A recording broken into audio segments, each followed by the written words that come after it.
يا هلا والله حبايب قلبي، شلونكم؟ شلون صحة؟ ربكم بخير. السيد الشيخ أبو حبيب الصافي يوجه رسالة إلى الشعب العراقي، يقولهم أنتو تحبون السعلوسة وقرص علوسة، المحتوى الفاشل. ما تحبون محتوى علمي فكري عن الإسلام، عن أهل البيت. أنا أيده، وفعلا هو كلامه صحيح، ما خطأ بكلامه السيد. تحياتي سيدنا على راسي. يا ولد، شاهدوا الفيديو الأخير وطونا رأيكم بكلام السيد.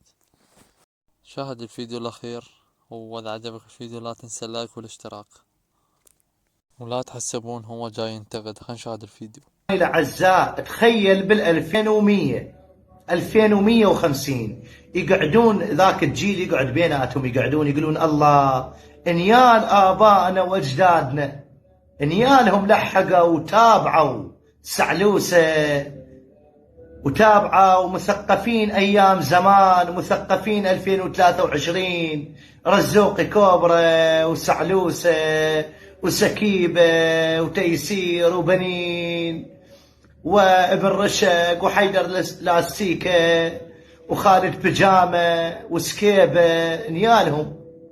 نيالهم لحقوا على ذاك الجيل وعاصروهم وتابعوهم. اخواني، يجب علينا نرتقي، نطب على محمد رضا الشيرازي عالم فقيه نشوف عنده 500 مشاهدة، ونطب على سعلوسة ملايين. انت من اليوتيوب وقيس ثقافة شعب، من التيك توك وقيس ثقافة شعب. ولكن ماذا نقول؟ نقول الحمد لله. إن شاء الله الهداية لنا وللجميع بحق محمد وآل محمد.